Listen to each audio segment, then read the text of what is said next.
mesa están, primero va a estar Gabriela Adamo, la directora de la Feria del Libro de Buenos Aires, Mónica Herrero y después Sever Ostrovieski. ¿Te viene el apellido? Bueno. Le cedo la palabra a Gabriela, va a comenzar ella y así no nos demoramos más. Bueno, gracias. Gabriela. Bueno, muchas gracias. ¿Escuchas bien? ¿Sí? Bueno, ante todo nada, quiero la verdad felicitar el trabajo cada vez más profesional que están haciendo las editoriales universitarias en la Argentina. En los últimos años se han visto avances que se notan caminando la feria nuestra, en los libros, en la exhibición, en la calidad, en el diseño, en la distribución, en todo eso, y se notan en reuniones como esta, ¿no? O sea, tomarse el tiempo antes de una feria para prepararla, para planearla y para realmente ver de qué manera se puede aprovechar mejor, creo que es importantísimo. Yo voy a ser muy breve, sé que ya les han hablado de muchas cosas prácticas relativas a Frankfurt y a Guadalajara, y ahora también Mónica y Ever van a ir más al grano con cuestiones puntuales como la compra y venta de derechos. Por supuesto estoy después súper dispuesta a cualquier pregunta que surja acá o más adelante, pero me parecía que lo que quería hacer énfasis hoy, yo he ido a muchas ferias durante muchos años y al día de hoy sigo sintiendo que cada feria que visito, cada feria internacional del libro que visito es un posgrado intensivo en el mundo editorial, y creo que eso es lo más importante, ¿no? Que hay que aprovechar de cada viaje. Son 4 o 5 días súper intensivos en los cuales uno, por supuesto, se tiene que preparar muy bien, como ya comentó Martín, tiene que hacer las citas, porque sin citas es muy difícil concretar cuestiones, tiene que aprovechar las herramientas que hoy en día todas las ferias le dan a través de internet, el Who's Who, todos esos direccionarios que ya te van adelantando quiénes son los posibles interlocutores interesantes para vos. Pero sobre todo tiene que ir con la cabeza muy abierta y con muchas ganas de escuchar con todos los sentidos lo que se va a encontrar ahí, ¿no? Y ni que hablar de los que viajen a la Feria de Frankfurt. No sé cuántos de ustedes, para saber en qué profundidad moverme, ¿cuántos ya viajaron a Frankfurt alguna vez? Entonces, ¿el resto va a viajar por primera vez? Bueno, entonces, nada, vayan a disfrutarlo y aprovecharlo muchísimo. Todos estos consejos que están recibiendo son muy útiles. Creo que de la parte de negocios y de compra y venta de derechos ya les han hablado y les van a seguir hablando. Así que no voy a meterme en ese terreno. Sí, aprovechen si pueden los cursos. Especialmente la Feria de Frankfurt está dando un viraje importante en los últimos años. Cada vez está pasando más de mostrar libros a discutir y hablar sobre la industria editorial. Si ustedes entran van a ver que hay todo tipo de cursos y capacitaciones, desde jornadas enteras de todo un día hasta cursos cortos de 2 horas. Es verdad que todo no se puede hacer, la gran angustia que tenemos todos en las ferias del exterior y las de acá es que tenemos que elegir, pero hay para todos los gustos. Están los seminarios sobre compra y venta de derechos, que es el martes, que es siempre una muy buena introducción para los que les interese especialmente ese tema. Está el TOC, que es el que hicimos también acá en Buenos Aires, esta feria, que es para todos los que les interese la parte más de nuevas tecnologías y digital. Está el Story Drive, que es uno que quizás para ustedes sea el más alejado, que es el cruce de industrias culturales, ¿no? Cómo transformar una película en un videojuego, en un libro, toda esa circulación de contenidos. Y luego hay cursos y charlas más específicas sobre literatura infantil, sobre metadata, sobre el mercado del libro alemán, por supuesto. Tómense un tiempito, busquen y elijan alguno que les parezca que valga la pena. Por supuesto, el otro gran tema es el networking, esta palabrita en inglés que está tan de moda, que es, bueno, aprovechar y encontrarse con toda la gente que hace trabajos similares, parecidos que ustedes, no solo porque puedan hacer negocios concretos con ellos en esta feria, sino porque empiezan a establecer relaciones que más adelante van a dar sus frutos, ¿no? Que van a llevar tiempo, pero que es interesante saber qué problemas tienen editores universitarios en otros países, cómo los están encarando, cómo los quieren resolver, qué les puede servir de la experiencia que ustedes hacen acá en América Latina. En fin, todo eso se empieza a hacer en las reuniones formales que se armaron, pero también en todo lo que hay alrededor de la feria. En las capacitaciones no solo es lo que escuchan de los oradores, sino bueno, todo lo que se habla en los pasillos, en los cafés, al esperar y demás. Pero además no sé si les han hablado ya de los hoteles que rodean la feria, que terminan siendo un lugar fundamental. Enfrente a la feria está el Hessischer Hof y en el centro de Frankfurt está el Frankfurter Hof. Son dos hoteles que van a ver que cuando termina la feria están llenos de gente así, cuando termina a las 5 de la tarde y hasta las 2 de la mañana, y muchas veces los negocios más importantes se cierran ahí, en los hoteles. No dejen de darse una vuelta, de ir a mirar, a tomar un trago ahí. Escuchen, miren, probablemente este año se sientan más perdidos que perro en cancha de bochas, no importa, es una cosa que con el tiempo se va generando y se van a ir sintiendo en casa y son distintas partes que hacen a lo mismo, ¿no? Y luego déjense tiempo para pasear y mirar. O sea, no se llenen la agenda desde las 9 de la mañana hasta las 6 de la tarde. Mi experiencia, yo fui a la feria como estudiante, fui a la feria como editora, fui a la feria como traductora y bueno, ahora con la mirada puesta en cómo se organizan ferias, ¿no? Pero cuando uno pasea y camina, ahí está la parte esta que les digo de un posgrado intensivo en edición. Van a ver cuáles son los temas que están en el candelero, o sea, de qué, por qué van a ver en distintas editoriales libros sobre los mismos temas. Esos temas evidentemente son los que están circulando, están corriendo, vean si sirve para la Argentina, si no sirve para Argentina. O sea, hay una especie de gran antena de contenidos y de tendencias de contenidos. Miren los diseños de las tapas. O sea, ahí van a ver, la Feria de Frankfurt es lo mejor en ese sentido, es como una especie de sacaron la crema de la crema y está puesta ahí. Miren el diseño de las tapas, el diseño de interior, los papeles, los materiales, los tamaños, los formatos. Todo eso les va a dar ideas para después traer a lo que ustedes hacen acá. Miren la forma en que les exhiben los libros en los stands.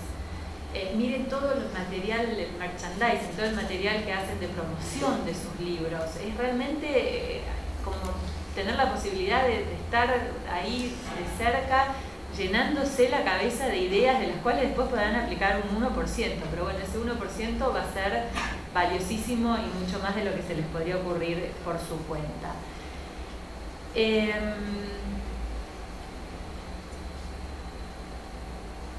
Sobre todo esto, ¿no? O sea, realmente esa cuestión de ir muy dispuestos a abrir, escuchar, a ver. Tengan mucha paciencia. En una sola feria no se van a lograr todos los objetivos, pero simplemente estar ahí, mirar y llenarse de ideas ya creo que es un objetivo de mínima, que todos tienen y que lo van a poder cumplir y que es muy rico en sí mismo. Y tengan paciencia, digo, porque estas cuestiones se construyen con el tiempo, se construyen yendo varias veces a las ferias y yendo a muchas ferias también. O sea, acá se habló de Frankfurt y también se habló de Guadalajara. Van a ver que empiezan a encontrarse con las mismas personas en distintos lugares y a lo largo del tiempo la primera reunión fue muy tímida, muy tensa, no hubo mucho de qué hablar, pero después te lo encontrás de vuelta en un cóctel, después te lo encontrás en Guadalajara en un curso y después te lo encontrás en otro lado, y ahí sí las relaciones se van formando y luego fluye todo mucho más fácilmente. Y acá no puedo dejar de hablar también de la Feria de Buenos Aires. La Feria de Buenos Aires forma parte de este circuito. La gente que se encuentra en Frankfurt y Guadalajara después también se la van a encontrar acá en las jornadas de profesionales.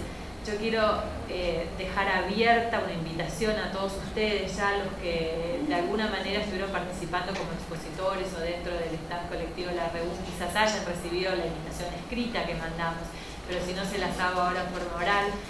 Nos interesa muchísimo saber qué es lo que ustedes como editores piensan, en qué formas les sirve la feria, en qué formas no les sirve, qué cosas les gustaría ver ahí cambiadas o qué ideas se les ocurren. Estamos siempre abiertos a charlar de eso, a escuchar esas ideas, pero después de haber hecho esta invitación hemos tenido muchas entrevistas ya con editores de todo tipo, no solo universitarios en los últimos 2 meses, y lo que me queda claro es que muchos editores no saben lo que tienen acá mismo, delante de sus narices. Las jornadas profesionales son 3 días que se dedican solo a ustedes en las ferias, en la Feria de Buenos Aires, en la cual tenemos más o menos 10.000 personas recorriendo la feria, pero 10.000 profesionales, o sea, no público general, que por supuesto nos importa muchísimo y que después lo recibimos con todo el entusiasmo, pero en esos 3 días son todos profesionales. La feria invita libreros, distribuidores, bibliotecarios de toda América Latina y de España, y ahí, por ejemplo, si tienen ideas y sugerencias, si quieren que invitemos a algún buen cliente de ustedes o a alguien que ustedes quisieran que fuera un buen cliente de ustedes, díganos, mándenos los nombres y nosotros nos vamos a ocupar de que esa persona venga. Durante las jornadas profesionales también hay muchas actividades de capacitación. Está nuestro seminario troncal, que es Espacio Tendencias, donde tratamos de ir tocando siempre distintos temas ligados a la edición de la manera más general posible. Por supuesto, las nuevas tecnologías, pero también cuestiones muy concretas como los planes de negocios, como las empresas familiares, como bueno, todo tipo de temarios que puedan interesar a los editores en cuanto a emprendedores. Hacemos ciclos más cortos que tienen que ver con las comunicaciones, con la prensa, con las ventas, con los diseñadores. Y también los invito a que tomen, a que tengan en cuenta que todo esto se está haciendo, a que entren a nuestra página web con tiempo y que se vayan informando de todo. Tenemos rondas de negocios a las cuales se pueden anotar y participar. Tenemos un salón de derechos en el cual también pueden participar. Hay muchísimas actividades que no se aprovechan porque no se sabe que están ahí. Y todo este network internacional que ustedes están viendo en distintas ferias vuelve a estar acá en la Feria de Buenos Aires, y son, en ese momento, voy a tomar ahora algo que dijo Diego Lorenzo hace un rato, esto lo hacemos entre todos, ¿no? Las ferias internacionales son el momento más visible de las industrias editoriales de cada país. En la Cámara del Libro, hace poco, en unas discusiones que hubo acerca de la feria, justamente un editor de muchos años dijo: la Feria del Libro es lo mejor que pudimos hacer en conjunto como sector. No sé si es lo mejor, pero sin lugar a dudas es una de las cosas más visibles que tiene el sector editorial argentino para el resto del mundo. Entonces, estas jornadas profesionales son también de ustedes, aprovechenlas. Les hago un pedido: cuando estén viajando, sean embajadores de esas jornadas, cuenten que existen, cuenten todo lo que se hace acá, cuenten que son 6.000 docentes los que vienen a esas jornadas, más de 1.000 bibliotecarios que vienen a esas jornadas, y que es un lugar excelente para venir y hacer negocios con la lengua española. Cualquier información nuestra o apoyo nuestro que necesiten para poder complementar esta información, por supuesto la van a tener, pero creo que ser embajador de la feria, no hay nadie que lo pueda hacer mejor que ustedes, los editores que están acá, que la conocen y que pueden atraer así a sus contrapartes de negocios y de contenidos a Buenos Aires.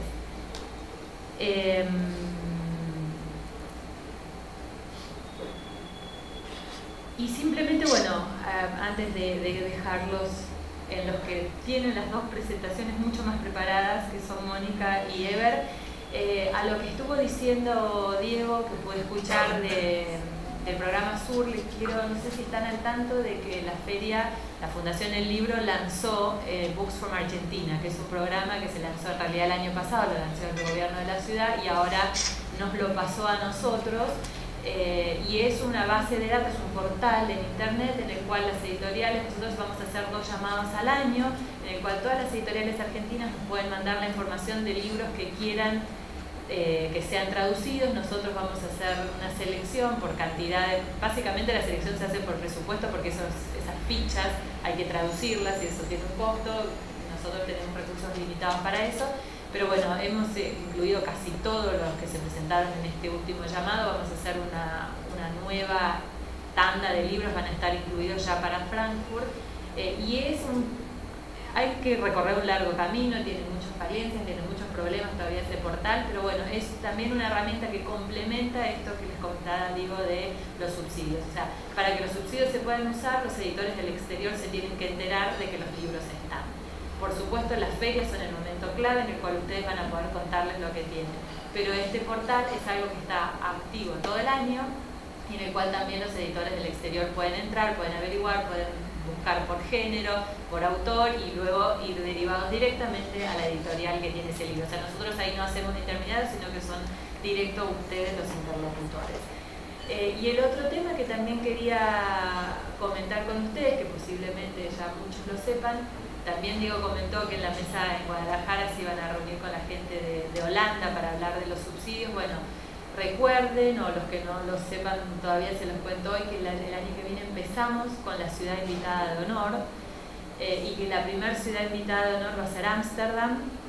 Así que, por supuesto, esto tiene una componente importante de la feria abierta al público y queremos que se conozca la cultura de Ámsterdam. Van a venir muchos escritores de allí, va a haber exhibiciones, va a haber muestras, cursos y demás, pero estas cosas sirven sobre todo para unir industrias editoriales, o sea, para que nosotros traduzcamos más del holandés, pero también para que Holanda nos ponga en el mapa. Holanda es una de las industrias editoriales más profesionales del mundo, es un país chico con una población chica, pero se la toma como referente. En general van a ver que si un libro está traducido al holandés, los ingleses, los americanos, los franceses, los alemanes toman eso como referencia. Es como una excelente carta de presentación estar traducido al holandés. Así que aprovechen este momento, esta coyuntura en la cual los dos países se van a estar mirando más. De hecho, en la Feria de Frankfurt quizás les haya llegado la invitación a quienes están en la base de datos de la Fundación del Libro. A los que no lo estén, les digo, si quieren me dejan ya sus tarjetas y yo me las llevo y las incluyo, y si no después me mandan mail y los incluimos ahí. Pero el jueves a las 4 de la tarde, el jueves en la Feria de Frankfurt a las 4 de la tarde hay un encuentro de editores argentinos, editores holandeses, se hará una breve presentación de las industrias editoriales de ambos países y se pondrá en contacto como para que empiecen a trabajar juntos en lo que pueda servir. Este es el tipo de trabajo profesional editorial que tiene que acompañar a toda actividad hacia el público que las ferias tienen, particularmente en América Latina, ¿no? Son ferias más de público que profesionales. Bueno, esto así como algunos puntos generales. Lo que más me importa es transmitirles este entusiasmo y esta capacidad de aprovechar este súper posgrado que van a hacer en editoriales durante estos 4 días y estar abierta a cualquier inquietud, cualquier pregunta que tengan, quizás al final de la mesa o si no, luego también por mail de acá en adelante. Las puertas están abiertas. Nada más que eso. Gracias.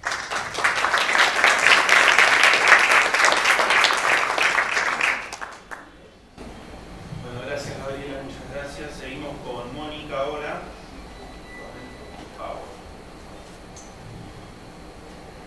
Bueno, buenas tardes a todos. Algunos, tal como Gabriela decía, esto del networking, o sea, del trabajo en red, hay mucha gente acá a la que yo ya he visto. Hay mucha gente que lamentablemente ya me ha escuchado también, así que espero poder aportar algo diferente para esa gente que ya me escuchó. Y de todas maneras siempre viene bien por ahí repasar. Yo preparé lo que preparé pensando que ustedes, o muchos de ustedes están planeando ir a Frankfurt o a Guadalajara, 2 ferias internacionales, ya han escuchado muchísimo acerca de lo que se ofrece en el país en cuanto a subsidios, en cuanto a posibilidades de capacitación. También han escuchado muchos buenos consejos, sobre todo de Gabriela, que es a la que tuve oportunidad de escuchar por completo, acerca de cómo aprovechar una feria. Y lo mío va a ser mucho más concreto. Es así. Primera cuestión que creo que casi todos han tratado de subrayar y ustedes también por alguna razón están aquí organizándose, es hay que profesionalizarse. Y profesionalizarse implica conocer los principios fundamentales que rigen la actividad en la cual ustedes se están desempeñando. Y uno de los principios fundamentales es conocer las leyes que lo rigen, ¿no? Si piensan ir a vender o comprar derechos a donde sea, lo mínimo que tienen que saber es qué leyes están rigiendo esas compras y ventas de derechos, sobre todo las leyes de propiedad intelectual. A lo que me refiero es, ustedes van a vender o comprar obras, ¿qué es una obra? Las obras tienen titulares, o sea, autores, creadores, que han sido los que han creado esas obras, y entonces hay que saber que las leyes protegen a esos titulares, a esas obras, y que también, como se trata de propiedad intelectual y siempre hay una tensión entre el interés privado del creador y el interés público de la sociedad, lo que hay es un plazo de protección que no es infinito, sino que según cada lugar del mundo tiene una variación. Acá en Argentina, ustedes saben, tenemos 70 años de protección a partir del 1 de enero del año siguiente a la muerte de un autor. Entonces, los autores que murieron en el 41 o antes, en este momento para Argentina ya son de dominio público. ¿Qué quiere decir eso? Uno puede publicar, reproducir esas obras, pero siempre tiene que respetar la paternidad, o sea, asignarle la paternidad a y también tiene que respetar la integridad de esa obra, ¿no es cierto? Pero eso hay que saberlo, y también hay que saber cuáles son las limitaciones y excepciones que la ley que rige la actividad en la que uno está permite, ¿no? Nosotros tenemos muy poquitas, es el artículo 10 de la 11723. No se confundan, no crean que si hacen una antología y reproducen algo de menos de 1000 palabras está todo bien, porque la ley dice que el derecho de cita son 1000, porque una antología no estoy citando, o sea, citar es otra cosa, ¿no es cierto? Entonces, me refiero a que eso, que es parte fundamental si uno va a profesionalizarse y después pretende ir a ofrecer lo que hace a otro lugar o también adquirir las producciones de otras partes, hay que saberlo. Son los básicos, los fundamentales. Dentro de Argentina tenemos la ley de propiedad intelectual, que es la 11723. Ustedes que hacen libros siempre dice queda hecho el depósito según la... O sea, entiendo que conocen la ley, pero si no la conocen, no somos abogados muchos de nosotros, pero bueno, tengámosla cerquita, preguntemos, consultemos con nuestras cámaras, con algún experto, si es que tenemos una duda, porque después eso puede arrastrar muchas dificultades. Y sobre todo, si yo después termino ofreciendo una obra cuyos derechos yo pensaba que tenía o que hice, pero y no es así, quedo muy mal parado frente a la persona a la que se la ofrecía. Entonces, parte de salir a una feria internacional es también saberse, digamos, saber con qué cosas cuento y con qué cosas no. A nivel nacional, como les dije, la ley es la 11123, o sea, la que más rige, no es la única, pero la que más rige. También tenemos la ley del fomento, el libro de la lectura, por ejemplo, y hay un par de leyes más. Y a nivel internacional, nosotros somos miembros del Convenio de Berna. El Convenio de Berna para la protección de las obras artísticas, literarias y científicas, que a su vez es un capítulo dentro de la Organización Mundial del Comercio, ¿no? Del que también somos parte, y hay que saber, o sea, el convenio, digamos, ¿qué nos interesa a nosotros? El convenio dice que hay unos estándares mínimos a nivel internacional que si uno pretende ser miembro de ese convenio debe respetar. Nosotros a través de nuestra ley los respetamos, ¿no? O sea, por lo menos una cantidad de un plazo de protección para las obras, y también, si bien nosotros en el campo de las limitaciones y las excepciones tenemos muy poco, pero bueno, si tenemos dudas existe, digamos, el artículo 9 del Convenio de Berna, donde dice qué sería, digamos, dónde habría un uso justo, un uso que no es abusivo de una obra, si es que nosotros estamos en duda, ¿no? No es una clase de derecho, pero sobre todo se los menciono porque son las dos cuestiones que también puede ser que vean ustedes en algún contrato, cuando diga este contrato se rige por las leyes de protección internacional, estamos hablando de eso, aunque no lo mencionen, pero bueno, es bueno saberlo. ¿Qué preguntas hay que hacerse? Ya sea que yo vaya a comprar o vender, estoy en una etapa anterior. Primero, bueno, ¿cuál es mi identidad como editor? O sea, ¿qué soy yo? ¿Soy un editor universitario? ¿Qué tipo de libros hago? ¿Cuáles son mis colecciones? Ustedes ya son más que profesionales en eso, se lo deben haber planteado en más de una oportunidad y deben saber exactamente qué están publicando, cuáles son las distintas colecciones que tienen, hacia dónde van, qué es lo que quieren hacer, cómo es el catálogo, a quiénes está dirigido. A veces son editores universitarios, pero no tienen vocación exclusivamente académica, sino también de divulgación. Hay muchas editoriales universitarias que hacen muy buen trabajo intentando divulgar, o digamos, mucha de la producción intelectual que se genera en esas universidades. Entonces ahí se abren dos brechas, porque en el campo de la divulgación yo puedo aspirar a contactarme no solo con pares universitarios, sino con editoriales de interés un poco más general, quizá también más comerciales, en el sentido de no están ligadas a universidades, pero hay mucha producción de muy buen nivel que está a cargo de editoriales comerciales y que lo han hecho muy bien, o sea, que han adquirido cosas que provenían de la academia y las han divulgado muy bien. Entonces, hay que saber eso también para saber a quién voy a contactar. Clave para vender un buen catálogo. Un buen catálogo quiere decir armar ese catálogo, no solo en lo que implica la selección y lo que ustedes están pensando, bueno, cómo es lo que yo ofrezco, sino también cómo diseñar ese catálogo como un instrumento de marketing. O sea, si yo voy a una feria a vender y bueno, estoy haciendo, digamos, estoy ofreciendo algo y tengo que hacerlo lo más atractiva posible, ¿no es cierto? En el catálogo entonces voy a tener que elegir elementos que verdaderamente muestren lo atractivo y lo interesante de todo lo que yo estoy ofreciendo, ¿no? Elementos, por una parte, yo lo he puesto así muy rápidamente, voy a recorrer esto.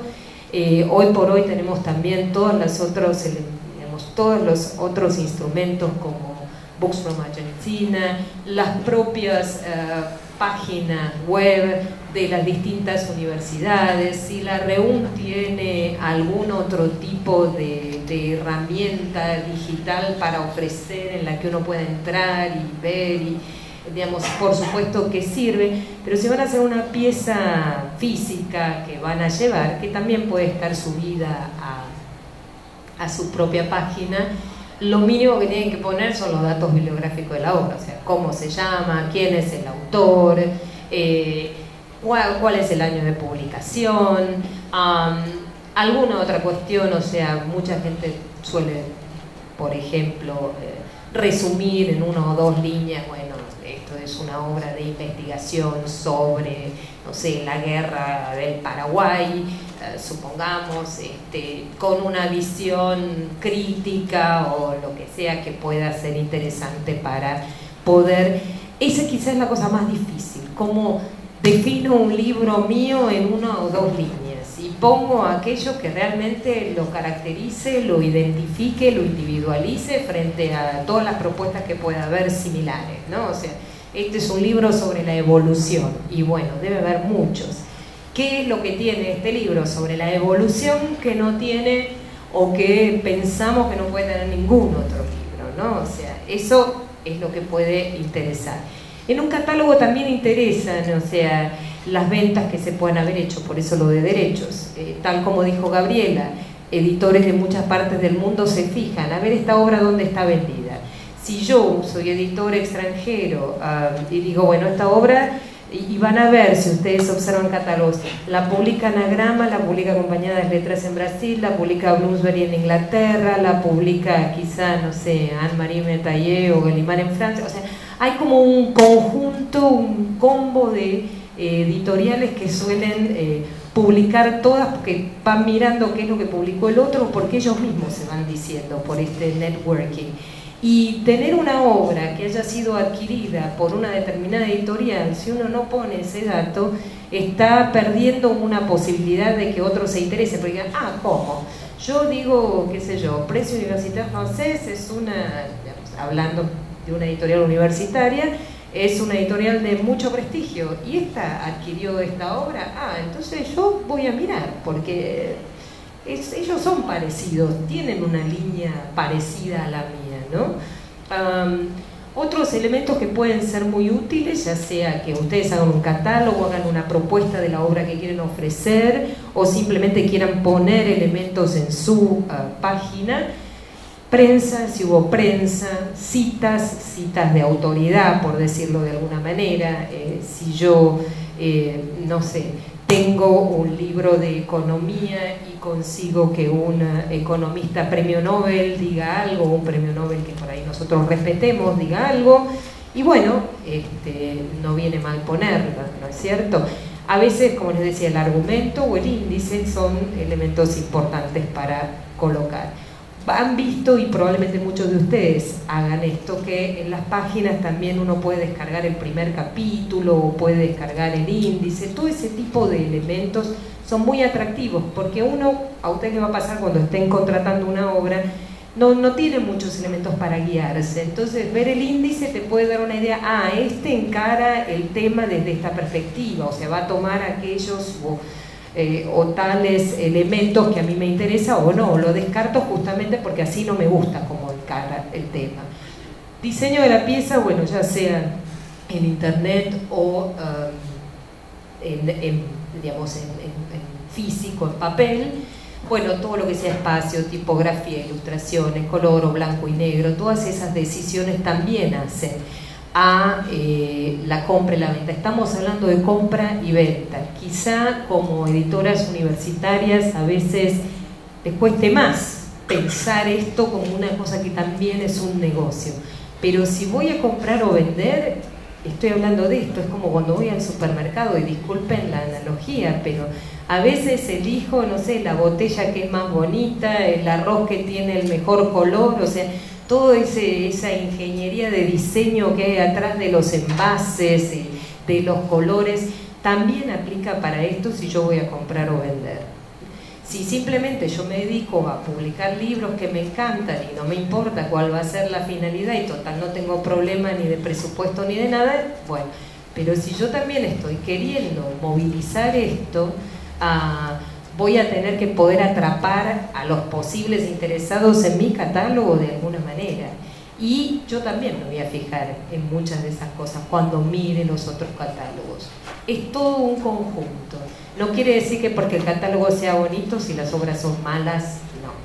Hay algo que yo hoy estaba hablando con una editora aquí, de todas las presentes, y es, frente a lo que hoy está sucediendo en el mundo editorial, me parece que ustedes tienen un gran diferencial, y disculpen que se los diga, mucha gente habla de producción de contenidos más que de edición hoy por hoy, pero si ustedes tienen algo que es envidiable y que es maravilloso, es justamente los contenidos, o sea, los contenidos que se generan dentro de las editoriales universitarias son muy cuidados, son de mucha calidad, están muy bien pensados, generalmente, digamos, es algo que está faltando, o sea que ahí ustedes tienen algo que pueden salir a ofrecer, pero además de tener eso hay que hacerse, digamos, un poquito de todas las herramientas del marketing o lo que sea para que también los escuchen y aprender a moverse en todas estas ferias. ¿Cómo comprar? Pues es estar del otro lado. Yo sé, por eso yo decía, hay que preguntarse qué tipo de editor soy, cómo es mi catálogo, a quién está dirigido, porque yo lo primero que voy a hacer es buscar a los que hacen lo mismo que yo en otra parte del mundo. Y hay un trabajo que ya les habrán dicho, que puede ser a través de los directorios que ofrecen las ferias, o sea, el Who's Who, o sea, quién es quién en el mundo editorial, a través de las redes de editoriales universitarias en otras partes del mundo, donde uno va viendo, bueno, ¿cuál de todas estas es afín conmigo? ¿Qué es lo que tienen? Y ojo, porque a veces tienen cosas maravillosas, pero no necesariamente funcionan para nosotros. Que uno pueda reconocer el valor que puede tener un libro en otro lugar, a veces esos libros no funcionan, no es lo que, digamos, en los mercados en los que nosotros estamos, no es un tema que esté en este momento en el tintero, o la visión que puede tener eso no es la visión que puede tener nuestro mercado, y yo no sé si yo quiero introducir otra cosa o prefiero seguir respetando lo que se viene diciendo, ¿no? Pero es bueno ir aprendiendo, ir mirando, y también en ese mirar, en ese decir, bueno, esta editorial es parecida a mí, en tomar el contacto, en intercambiar esos, digamos, esos catálogos, esa información, uno va construyendo. Clave fundamental es hacer el seguimiento. Si yo vi a alguien en Frankfurt, en Guadalajara o acá en Buenos Aires, después cada tanto mándale un mail contándole qué cosa nueva tengo, mandándole un mail contándole o preguntándole qué cosa nueva tiene o qué ha contratado, porque esa también es la manera, digamos, ese boca a boca funciona muy bien. Así como yo les decía que uno suele ver que ciertas editoriales publican una en un idioma y eso mismo está publicado en otros, esto también pasa cuando uno va, digamos, a ofrecer o vender derechos. ¿Qué hay que tener en cuenta según se compre o venda derechos? Esto es fundamental y tiene más que ver con la contratación ya. Pero volviendo a la idea de uno tiene que profesionalizarse, porque todo lo que haga mal después es, digamos, la vida se lo cobra, digamos, y la vida profesional se lo cobra mucho, ¿no? Y puede meterse primero en un brete, perder credibilidad frente a los colegas. Si yo me mando una macana, después ustedes no van a querer volver a trabajar conmigo, pero decir, uy, no, ¿sabes lo que me pasó con ese? Me ofreció un libro, yo me entusiasmé, adquirí los derechos, lo mandé a traducir y después apareció el autor diciendo que él nunca le había dado a la universidad esos derechos para que los ofreciera. Tuve un dolor de cabeza, tuve que pagar 2 veces, tuve que detener la traducción. Todo eso, que además es dinero, es un dolor de cabeza terrible y a uno le queda una mancha que después es muy difícil de borrar a nivel reputación. Entonces es mejor ir sabiendo. No sé si se ve mucho, pero si ustedes van a comprar derechos, hay que pensar qué derechos incluye lo que ustedes están adquiriendo. A veces les muestran un libro precioso de historia, lleno de ilustraciones, de mapas y de una cantidad de información extra, además del texto, y ustedes dicen, yo lo quiero. Y después cuando les viene el contrato dice, es solo el texto. No va el prólogo, no van las ilustraciones, no va, no sé, todo lo... Y entonces uno no había calculado eso, y por ahí nadie se lo dijo, pero ni siquiera de mala fe, sino daba por sentado y entonces o tenemos un problema de presupuesto porque ya no tenemos más dinero para eso y vamos a tener que hacer un libro diferente del que nosotros vimos, o tenemos que empezar a salir a trabajar extra para conseguir todo lo que no estaba incluido. Entonces es mejor siempre averiguar qué es lo que incluye esto. Por ejemplo, las tapas nunca están incluidas hasta donde yo he visto. Supónganse que ustedes contratan un libro que tiene una tapa maravillosa. La tapa va por cuenta aparte, o sea, si ustedes quieren hacer el libro con la misma tapa con la que lo vieron en otro, digamos, en otra editorial, en otro territorio y quizá en otro idioma, hay que ubicar quién tiene esos derechos, si es una imagen, quién hizo el diseño, lo que sea, y hay que pedir un permiso o incluso pagar un extra para que les den esa tapa, ¿no? Digo un ejemplo de lo más obvio, como son pequeñas cosas que parecen tan obvias, pero que no lo son. Costos extra por diseño. Hay libros que vienen muy diseñados, que dicen, sí, yo te mando el archivo digital y lo único que vos haces es le pones la traducción. Están todas las imágenes, están todas, digamos, incluidas en el costo, pero me vas a tener que pagar por ese archivo digital un plus, que va a ser una única vez o lo que sea, pero esa cosa puede suceder. O sea, siempre ustedes pregunten ante la duda. Y después también otra historia es, bueno, ¿con qué estamos, ahí más para producción quizás, con qué estamos trabajando? O sea, ya casi nadie trabaja con Quark quizás, pero todavía puede haber alguien que te mande una cosa así y vos no sepas qué hacer con eso. Digo, es una pavada, pero... y a veces parece tan obvio, pero uno se ve entrampado en una pavada menor cuando todo el esfuerzo que está haciendo para llevar adelante un proyecto editorial naufraga por tonteras. Bueno, volviendo al tema de qué incluye, bueno, ¿cuál es la situación de las imágenes en libros ilustrados? O sea, son parte de la negociación, tengo que contratar el texto por una parte y la imagen por otro, va todo junto y después el que me vende estos derechos se encarga de asignar la parte del ilustrador y del autor del texto, en fin, a veces estas cosas suceden, mejor pregunta.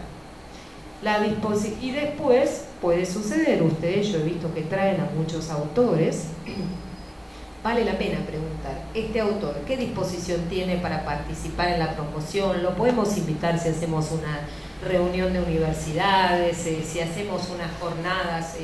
Yo he visto que, sobre todo en el campo de lo universitario, todo el mundo hace esto, trae a los autores, he visto la presencia de autores de muchísimo renombre, cuyas obras han sido publicadas acá y los han traído también para que vale la pena a veces, porque por ahí ustedes ven un autor con una obra atractivísima y también ven otro con una obra atractivísima y por ahí la decisión recaiga en quién tiene más disponibilidad o disposición a venir acá y también ayudarme a promover la obra, ¿no? O sea, yo lo voy a traer, lo voy a poner en una serie de jornadas, lo voy a contactar con una serie de profesionales que van a entender su obra, pero bueno. Y otra cuestión que suele suceder muchas veces cuando uno contrata obras extranjeras es que a veces no todo es pasible de ser publicado tal cual en el mercado en el que uno trabaja, ¿no? O sea, por mercado me refiero al territorio, la cultura, la lengua con la que uno trabaja, a veces hay que hacer adaptaciones. En términos generales, la integridad de la obra debe respetarse, pero muchas veces, o sea, incluso, digamos, quienes han trabajado en traducción, ya lo que llamo una cápsula cultural, o sea, yo que traduzca ciertas cosas literalmente no le dicen nada, o sea, que ya hay que hacer una pequeña adaptación, imagínense, obras que traen muchos más desafíos en ese rubro. Bueno, consultar, podríamos modificarla, adaptarla, someter, por supuesto, a criterio del titular de la obra, que la adaptación esté bien, que esté de acuerdo, pero se va a necesitar una adaptación. O sea, muchas veces pasa que de un país a otro, obras que hablan de las leyes que rigen, supongamos que yo hoy hablé de la 11723, pero si esto lo tuviera que decir en Colombia, tendría que pensar cuál es la ley de propiedad intelectual que rige el Pacto Andino, por ejemplo. Entonces, por decir algo, son a veces nimiedades, obviedades, pero mejor ponerlas siempre, digamos, sobre la mesa. Pregunta. Bueno, yo veo, me interesa, pero acá me doy cuenta de que este sector y este sector de la obra necesitarían una leve modificación para que nuestro público lector pueda apreciar la totalidad de esto. Se puede. Nosotros pensamos que la modificación va en esta línea, lo podemos hacer. Podemos a esta obra agregarle, no sé, un posfacio, un prólogo, una introducción de un intelectual local. Parecen obviedades, pero no todos los titulares están dispuestos, ¿eh? O sea, y por ahí una cosa que uno decía, bueno, pero qué mejor que yo le publique a este y además he conseguido que esta autoridad en la materia a nivel local esté dispuesto a prologarlo. Hay que decirlo. Miren, no va a pasar nada, la mayoría de las veces no van a tener problemas, pero basta que tengan una sola vez un problema y tengan que mandar a pulpa 2000 ejemplares, no es gracioso. Tener que sacarles el prólogo tampoco. Y al vender hay que también ser claro, ¿no es cierto? O sea, la contrapartida, o sea, ¿qué derechos entran dentro del paquete que yo estoy negociando? O sea, tengo un maravilloso libro, pero nuevamente, si ustedes han incluido imágenes, esas imágenes, si han tenido que pedir el permiso, las tienen solo para la edición que ustedes hicieron, o sea, no las tienen para cualquier cosa. Entonces, eso hay que agregarlo, hay que, digamos, si el editor con el que están conversando o el que adquiere los derechos sabe, se los va a preguntar, pero si no, decir, bueno, mirá, una cosa es que yo contraté a un ilustrador y con el ilustrador hice el acuerdo que si yo puedo vender el libro, puedo también negociar sus ilustraciones, entonces está bárbaro. Pero si yo fui a un banco de imágenes, o si yo le pedí a un museo que me autorizara o me diera el digital de algo, y además le pagué a la sociedad de gestión colectiva de esas imágenes, las tengo solo para mi edición, no las tengo para el mundo. Entonces, ojo con eso porque hay que avisar. Y después también, bueno, ¿qué le puede interesar al comprador adquirir y qué condiciones ofrece? O sea, quizá ustedes están muy interesados simplemente en poder lograr o generar un contrato hacia el exterior, pero por ahí también les vendría bárbaro que les ingresara un flujo de dinero, no lo sé, eso lo tienen que pensar. ¿Y qué quieren conseguir en ese sentido con una negociación? ¿Qué quiero yo? Difundir la obra independientemente de cuánto me paguen, o sea, mi prioridad es esa. Yo quiero en realidad demostrar ante quien respondo que yo puedo generar un dinero extra publicando esta obra y entonces vale la pena que yo continúe con este autor. Estas son preguntas que ustedes se tienen que hacer en el momento de ofrecer una obra. Y después, bueno, ¿qué mercado se va a publicar y qué derechos vale la pena ceder? Hoy van a tener, digamos, dos pujas. Una es el libro físico y otra les van a pedir el digital, ¿no es cierto? El electrónico, en general es el ebook, no sabemos muy bien, todavía estamos ahí en veremos qué es exactamente el ebook, si es que lo bajen por Amazon, Kindle, en el digamos que esté en el iStore o alguna otra cosa. Hay todavía, digamos, mucha cosa que no está dicha, pero ahí va a haber que saber qué es lo que yo puedo ofrecer y también en virtud de lo que yo le pedí, nuevamente volviendo a la primera diapositiva después de la presentación, tengo que saber qué le pedí, o sea, qué obra tengo, quién es el titular y qué derechos me han dado. Otras cuestiones que no son menores. ¿Cuánto, si yo vendo una obra, cuándo va a salir publicada? ¿No? O sea, bueno, ¿cuál es el plazo para publicar? ¿La hacemos hoy? ¿Dentro de 2 años por lo menos si está publicada?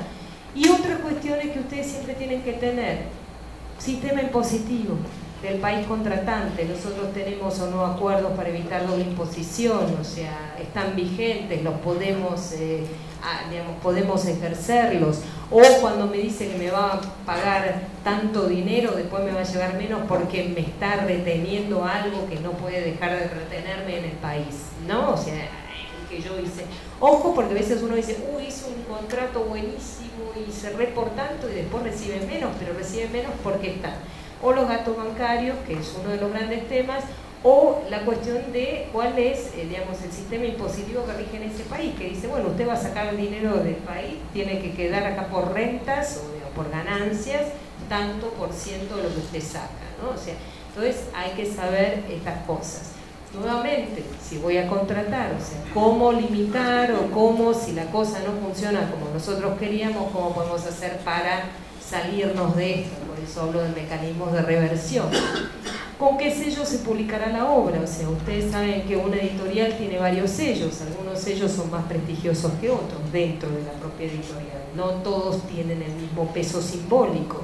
Por ahí yo estoy pensando que estoy vendiendo esto, que a mí me encanta, y que lo van a publicar con tal sello, y después sale con el sello más comercial y yo no quería eso. Es importante saberlo. Si van a hacer promoción y quién se hará cargo de la traducción. Porque ahí a ustedes también les van a pedir eso. Muchas veces desde el extranjero les piden incluso que figure el nombre del traductor y les piden el CV del traductor antes de dar el ok frente al acuerdo. Sobre todo cuanto más importante es el autor, cuanto más difundido ha estado y sobre todo en las áreas de las ciencias humanas o sociales, es fundamental que la traducción sea buena y muchas veces el propio autor o los herederos o quienes están haciendo la curaduría y cuidan de la obra se ocupan de pedir todas las credenciales antes de darte el sí, les importa más eso que si vos les ofrecés dinero u otras cosas. Entonces es importante saber. Todo esto se va a reflejar en un contrato, ya sea que ustedes adquieran o vendan la obra, digamos, adquieran los derechos o los licencien. Y a mí me gusta esta frase porque ustedes creo que ya lo invitaron varias veces a John Thompson, ¿no? O sea que yo no les voy a dar una cátedra de John Thompson aquí, pero él habla de que en las editoriales hay varios capitales, está el económico que es necesario, el humano, el simbólico y también el intelectual. Y el intelectual se refleja a través de los contratos que la editorial tenga, o sea, lo que ustedes logren generar como contrato y los derechos que ustedes logren asegurarse van a ser el capital intelectual de ustedes. Sin esos contratos no pueden hacer ningún libro, salvo un libro en dominio público. Pero bueno, incluso si fuera uno que hay que traducir, va a tener un contrato con el traductor o algún acuerdo. Entonces, esto es importante. Y así como un panorama, porque tenemos poco tiempo y no quiero abusar de ustedes, del tiempo de ustedes, cuestiones así como decía, ¿cuándo negocio? ¿Cuándo salgo a vender? ¿Cuándo salgo a comprar? Lo mismo, ¿qué cuestiones tengo que tener en cuenta cuando, digamos, y que van a aparecer reflejadas en el contrato que tienen que aparecer? ¿Qué derechos me han cedido o yo cedo? Para saber, porque cuando si yo no tengo una cláusula que diga que un autor a mí me dio los derechos para manejar la traducción de su obra, estamos en problemas. O sea, puede ser que digan, ay sí, pero es amigo, qué sé yo. Los amigos son amigos hasta que empieza a aparecer el dinero y los contratos, disculpen que lo diga, pero digamos, mejor tener las cosas bien ordenadas antes de empezar tanto esfuerzo, porque después ustedes hicieron el viaje, hicieron los contactos, se desgastaron elaborando el catálogo y después resulta que no tienen ninguna posibilidad ni de participar en todo este proceso y es un poco un trabajo perdido. Entonces es mejor pensarlo, ¿no? Territorio, o sea, bueno, yo tengo tal lengua y tal territorio, pero también, bueno, le he pedido que me permita hacer la gestión de ofrecer su obra en el exterior para traducción, por ejemplo. ¿Cuánto plazo? Porque si yo tengo un contrato que está vencido, porque yo publiqué una obra hace 10 años, el contrato era por 7, ya se venció. La obra la sigo ofreciendo, seguro, o sea, se agotó, digamos, se agotó el contrato. Yo puedo tener la obra, el libro a la venta porque tengo la cláusula, puedo seguir vendiendo los libros que me quedaron, pero no tengo ya los derechos para ofrecer. Ojo con eso, también revisar sus contratos, a ver si esos contratos están activos. Acuerdos económicos, obviamente. Habrá que ver cuestiones impositivas, como ya les dije, y después la jurisdicción y el derecho aplicable, ¿no es cierto? O sea, si nos peleamos, ¿a dónde nos vamos a pelear y cuál va a ser el derecho que nosotros vamos a invocar? Y recuerden que el contrato es la ley para las partes. Ustedes tienen un lío, un reclamo y tienen, lamentablemente, por suerte no sucede mucho en el mundo editorial, pero tienen que llegar a un litigio, a una instancia judicial. El juez lo primero que va a pedir es saber, muéstrenme qué firmaron. Y sobre esa base, o sea, yo me voy a guiar. Y obviamente, digamos, sobre esa base, sobre la ley, o sea, que el contrato no sea abusivo, que el objeto del contrato sea lícito, en fin. Hay una serie de cuestiones que avalan, o sea, ese contrato tampoco puede ser un dislate, pero en principio hay una libertad contractual en Argentina donde uno podría firmar lo que quiere siempre que no hubiera, digamos, una cosa abusiva, ¿no? Entonces, es lo primero que va a ver el juez y es lo primero que ustedes tienen que tener. Es mi recomendación, o sea, tengan los papelitos en orden antes de salir a ofrecer todo eso maravilloso que ustedes hacen, ¿no? O sea, porque es importante para después no tener malas experiencias. Y bueno, terminé porque no quiero abusar del tiempo. Pero,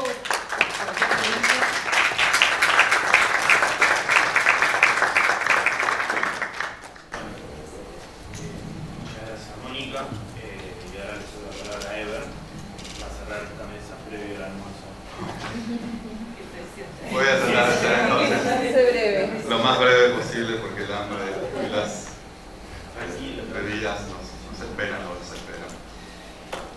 Antes que nada, quisiera decir dos cosas, ¿no? La primera es que creo que con unos cuantos o varios de ustedes nos vimos en el plenario que se hizo en el UTN en abril, si no recuerdo mal, así que tal vez ya saben un poco por dónde vienen un poco las cosas que yo voy a plantear en esta mesa.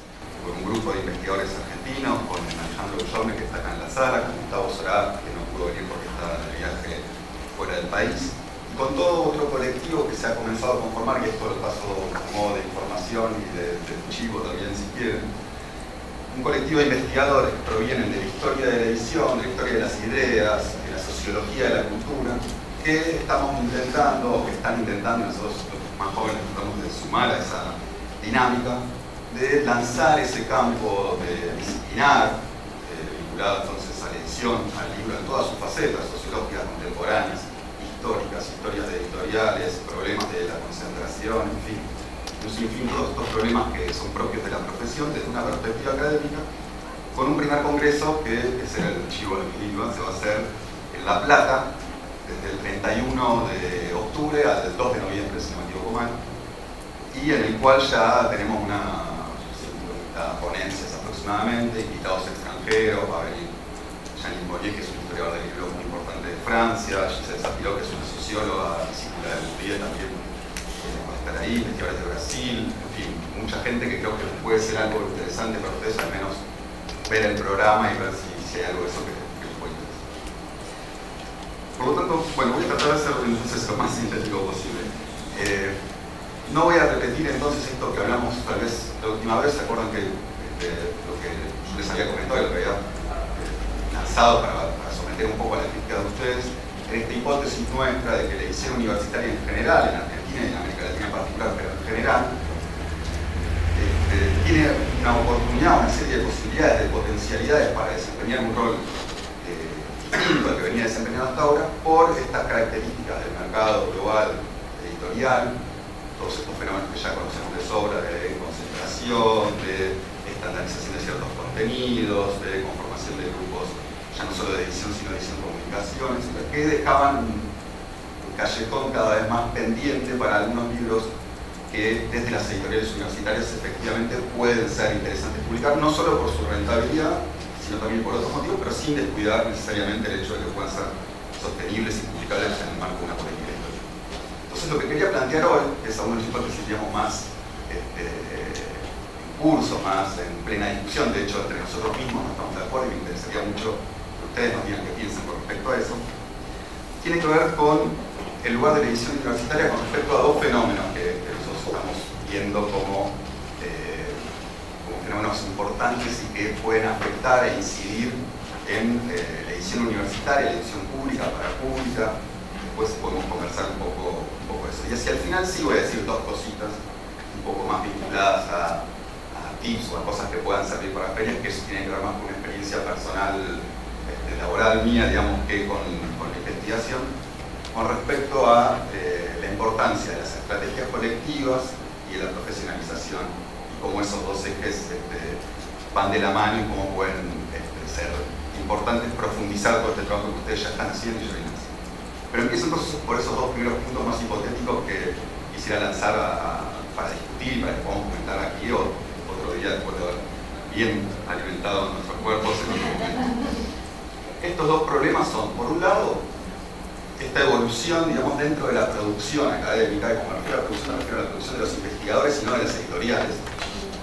Y me refiero a este pasaje que podemos empezar a ver en la Argentina, pero de manera también mucho más clara en el mundo académico anglosajón y en el mundo europeo también, e incluso en China, y ahora voy a volver sobre ese tema, que tiene que ver con la construcción, por un lado, y la convalidación de la construcción de las carreras académicas, los formatos que van adquiriendo esos criterios de evaluación para la construcción y convalidación de las carreras académicas, y por otro lado la vinculación de esas nuevas maneras de evaluación, digamos, y de construcción de carreras académicas con formatos nuevos que, bueno, en un principio, digamos, la discusión nuestra hace poco, ahora, bueno, creo que de hecho hoy hubo una discusión breve con respecto a eso y hay artículos en la prensa sobre la cuestión de la tendencia hacia, por un lado, la hiperespecialización del investigador y la producción cada vez más importante del artículo en relación al libro, ¿sí? Dentro de la convalidación de las carreras académicas, el peso cada vez más fuerte que tiene publicar una revista con referatos, si es internacional mejor, si está repertoriada en un motor de búsqueda que permite que haya un factor de impacto que pueda ser citado, todas estas cosas que ustedes conocen de sobre, no vamos a entrar en los detalles técnicos, digamos.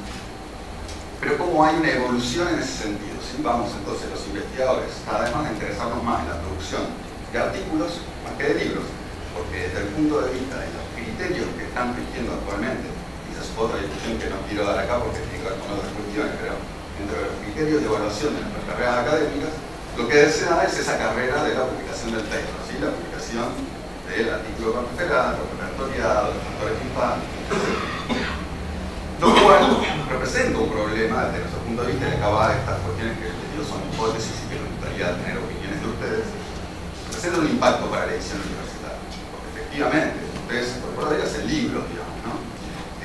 Y por otro lado, uno podría decir, bueno, también podemos tener una incidencia en las revistas que cada vez son más de formato electrónico. Tiene que haber una intervención editorial más allá de la publicación del artículo cuando ese artículo se hace público, porque los investigadores escribimos mal y los editores corrigen bien. Tiene que haber muchas cuestiones de trabajo editorial que van a haber, efectivamente, y que se van a mantener. Pero sí vamos hacia un formato en el cual el privilegio va a estar dado para el artículo en lugar del libro, ¿sí? Hay editores del mundo anglosajón, universitarios y de Europa también, que dicen que los únicos libros que pueden hacer, más allá de que ya tenían una política editorial previamente, dicen ahora nosotros hacemos libros como si fueran salamines, digamos. O sea, juntamos todos los pedacitos, todas las rodajitas de los articulitos que fueron los estudios académicos, y cuando llega el final de los 3 o 4 años, que publicaron 10 o 15, nosotros los juntamos y hacemos un libro. Pero eso no es un libro. Ni siquiera estoy hablando de la compilación, estoy hablando de la producción de un mismo investigador. ¿Por qué? Porque para el investigador, en la organización económica de su tiempo, de acuerdo a los criterios de evaluación que están regidos desde ese punto de vista cuantitativo, ¿sí? De la carrera a la producción, para ganar un concurso, para ascender, para publicar en mejores revistas, hay que publicar esa serie de artículos. Por lo tanto, eso conduce a que la inversión del tiempo del investigador esté en producir artículos, no en libros, porque eso es lo que a él le rindió el color. Luego está abierto ese debate y esa discusión, que es muy interesante y muy rica, de decir, ¿debe ser ese el único criterio de evaluación? ¿Qué lugar van a ocupar los libros? ¿Qué lugar van a ocupar los proyectos de vínculo con el mundo no universitario de los universitarios? Ese es otro debate. El problema para los editores, fuerte, es esto, digamos, que es muy difícil, me imagino para muchos de ustedes debe ser cada vez más difícil tener una política editorial en el sentido de poder decirle a un editor, bueno, voy a hacer tal colección, te encargo tal libro, necesito que ellos, sé que vos trabajas tales temas, pero vas a estar dirigido a un público que no son tus pares que te evalúan, sino que es otro público. Entonces, grave problema en ese sentido, ¿no?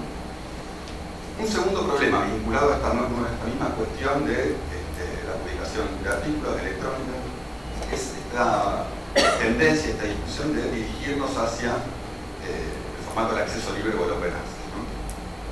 La idea que subyace la idea del open access de la democratización de los contenidos que efectivamente producen las universidades y que acertadamente, pero con matices que quiero plantear uno o dos ahora, se han comenzado a plantear con respecto a, bueno, ¿qué debe estar en acceso libre? ¿Y quién va a manejar esos contenidos? ¿Y cómo van a circular?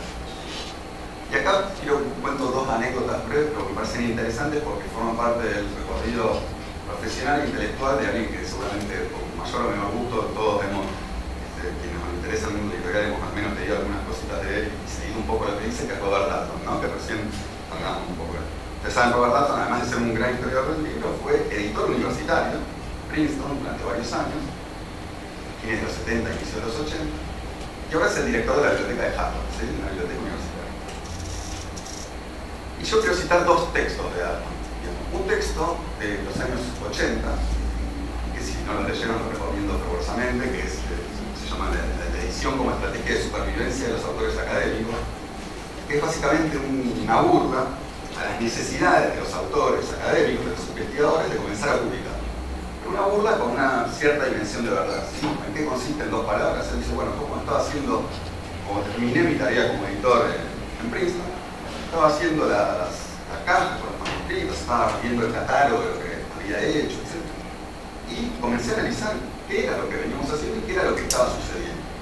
¿Qué era lo que estaba sucediendo básicamente de todas las cosas que cuento, pero que me interesa seguir acá?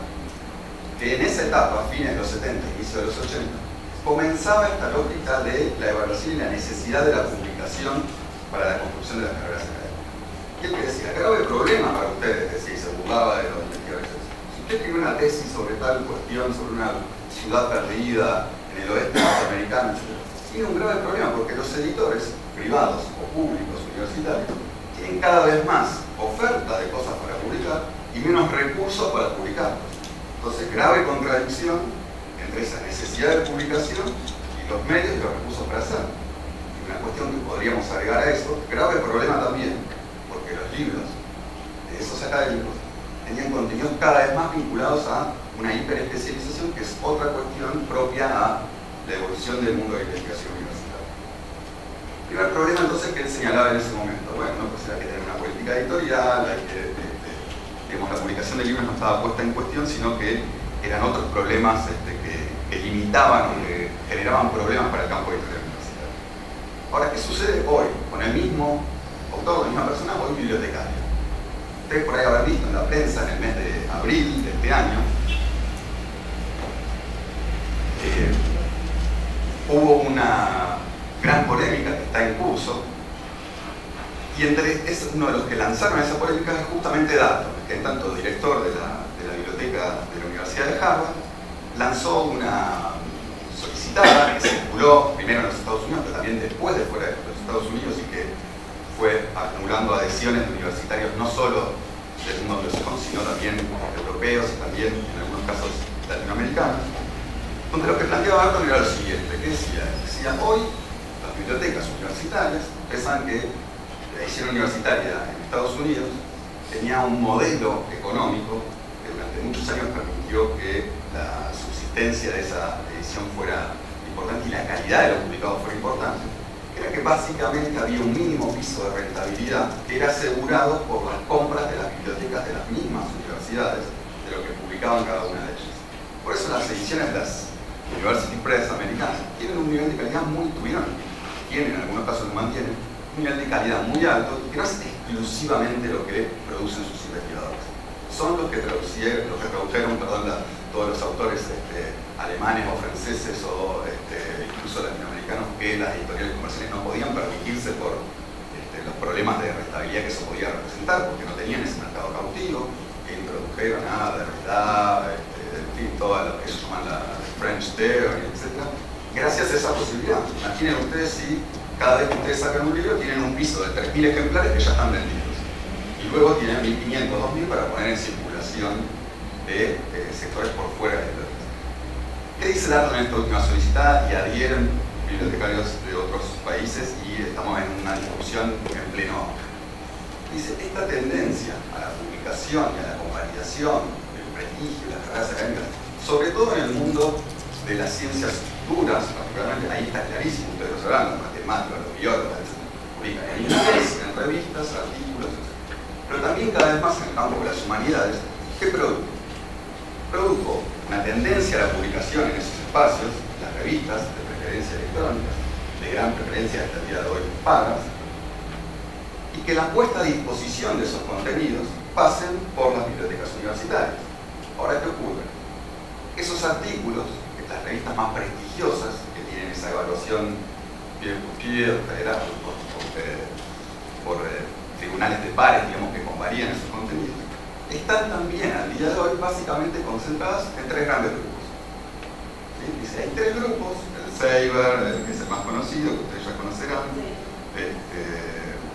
y 2 grupos más, Springer y Wiley, que concentran la mayor cantidad de revistas o de estos motores colectivos que agrupan a varias revistas y que nuestras universidades, nuestras bibliotecas, dice él, nos vemos obligados a adquirir, a pagarles el costo de la adquisición de ese acceso, porque eso permite que nuestros investigadores, por un lado, divulguen lo que hagan y por otro lado, accedan a conocimientos que son producidos en otros países.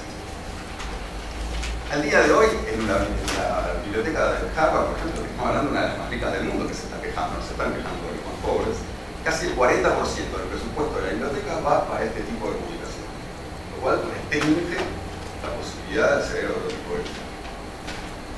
¿Qué dice entonces Dalton? Y estos otros bibliotecarios académicos e instituciones y sectores de políticas públicas también de varios países que han comenzado a leer? Bueno, esto es peor que la concentración en el mundo editorial privado, mucho peor.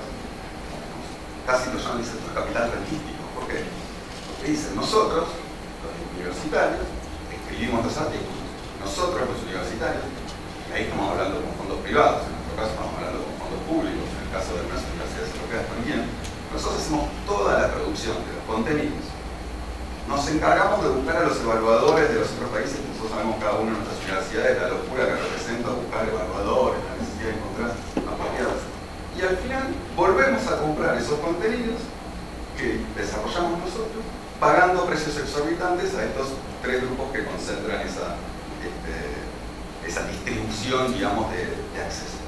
En el caso de las ciencias duras, los físicos y los matemáticos están haciendo un boicot contra Springer, de esto estoy hablando. Porque no, digamos, si hay alguien que no ve centavos, es exactamente eso, digamos.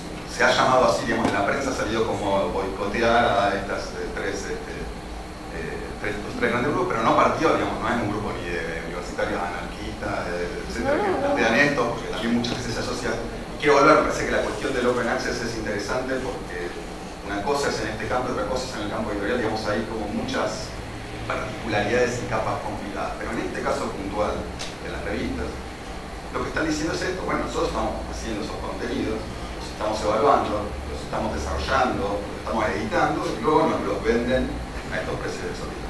Entonces algunos dicen, bueno, al final News Corporation, Rupert Murdoch, todos son socialistas al lado de las editoriales académicas. Los peores de todos son estos, ¿sí? Por lo tanto se plantea ese boicot y adquiere una dinámica nueva y fuerte, un movimiento que ustedes ya conocen, que viene desde hace bastante tiempo, que es este movimiento en el cual la punta de lanza suelen ser los bibliotecarios del Open Access, ¿sí? De la posibilidad de acceder a los artículos. Ya sé que va a despertar también, pero vamos a ir conversando. ¿Qué es esta cuestión del Open Access? ¿Sí? Y la posibilidad de acceder a los contenidos, en primer lugar, porque, por ejemplo, en el caso nuestro, este es el argumento que escuchamos cada vez más, bueno, esto es dinero público, la universidad está financiada, ¿no? ¿Cómo puede ser que después esto va a la comercialización? Segundo punto, la posibilidad de que si se constituye una red de acceso abierto que trascienda las fronteras nacionales, podríamos llegar a romper un cierto desequilibrio entre la circulación de la información norte-sur, ¿sí? Lo que se va a llamar norte-sur. Si la producción de los autores que maneja Dartmouth en Harvard nos pueden llegar a nosotros gratuitamente acá, está muy bien, y si la producción nuestra puede circular en otros lugares, está muy bien, y eso va a reforzar, desde el punto de vista de los investigadores académicos, la posibilidad de hacer circular ese tipo de contenidos, de ideas, de ponerlos en discusión, con todos los vericuetos que se implican. Cuando hay patentamientos, obviamente nadie va a poner un descubrimiento científico a disposición enseguida si es necesario primero registrar. Digamos, estoy yendo rápido para tratar de no prolongar demasiado el proceso. Bueno, uno frente a eso, editor universitario, ¿qué dice? Peligro, digamos, están poniendo que los autores van a producir artículos, los van a subir online y eso va a circular gratuitamente. Y en el mejor de los casos, ¿cuál va a ser mi rol? Bueno, ser como lo que hoy se plantea este día en lugar de editor, servicio de publicación. El investigador me manda su artículo, le voy a corregir porque escribe con los pies, no puedo escribir con las manos, etc. Lo va a mandar a ese reservorio y mi tarea se va a limitar a eso. Frente a esa cuestión, y en los lugares donde se ha desarrollado un poco más la discusión de implantar un nuevo modelo para las editoriales universitarias, acá hay colectivos, por ejemplo, el colectivo de editores universitarios en Estados Unidos ha avanzado mucho, han producido estudios que nosotros tenemos que por ahí podemos hacer circular en algún otro momento.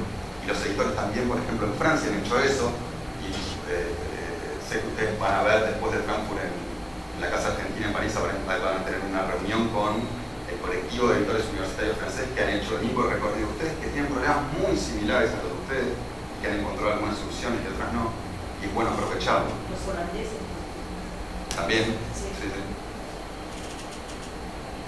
Pero lo que voy en este sentido es que esa circulación a través de los artículos, esta nueva postura cada vez más a favor del Open Access, no necesariamente implica una desaparición o una limitación de la edición universitaria de ese trabajo, que va de la mano con las necesidades de los investigadores.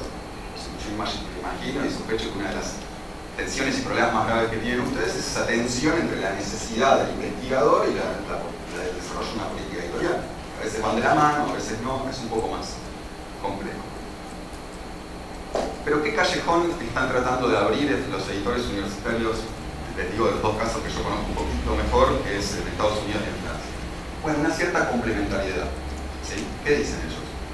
Efectivamente, los conocimientos producidos por la universidad deben ser democratizados al interior de la comunidad académica, que yo pueda leer un investigador norteamericano, español, colombiano, chileno, lo que fuera, sin necesidad de pagar por esos contenidos, porque estamos conformando esa autovía de la comunidad académica internacional, etc.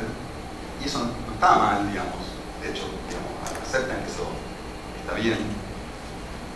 Pero por otro lado hay un segundo problema, que es un problema político de fondo, que tiene que ver que esa tendencia a la producción, por un lado de artículos y por otro lado, cada vez más hiperespecializada dentro del mundo académico, deja un punto vacante. Y ese punto vacante es el punto que deben ocupar las editoriales universitarias, en tanto editoriales con política editorial y no mera adaptación de contenidos de artículos. ¿Cuál es ese punto? La democratización y la puesta en circulación de ese conocimiento científico experto dentro de la esfera pública. ¿Sí? Entonces, por un lado, muchos de los departamentos editoriales están trabajando en esa doble dimensión. Por un lado, trabajar para los investigadores, para que puedan hacer buenos artículos, para que puedan tener buenos motores de búsqueda, para que puedan democratizar esos conocimientos. Pero por otro lado, tener una verdadera política editorial en la cual esos contenidos puedan hacerse accesibles dentro de la esfera pública. Y eso también forma parte del rol de la universidad, en tanto que institución que se debe construir vínculos entre el saber hiperespecializado y el resto de la sociedad. Poner en discusión, sacar el saber experto de los expertos y democratizarlo hacia el resto de la sociedad. ¿Sí? Entonces, esas son un poco las discusiones en las cuales, por supuesto, no todo el mundo está de acuerdo en ese tipo de posturas, pero son un poco las dos tendencias que se están dando. Por un lado, los contenidos electrónicos para la convalidación de las carreras académicas.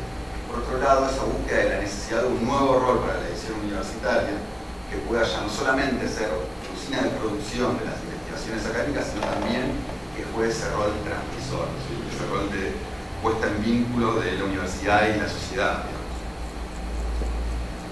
Y voy entonces, para tratar de ya ir terminando, a estos dos últimos puntos que les decía que están un poco más vinculados a esta transformación de la que les hablaba recién. Que tiene que ver con cómo hacer eso, digamos, ¿sí?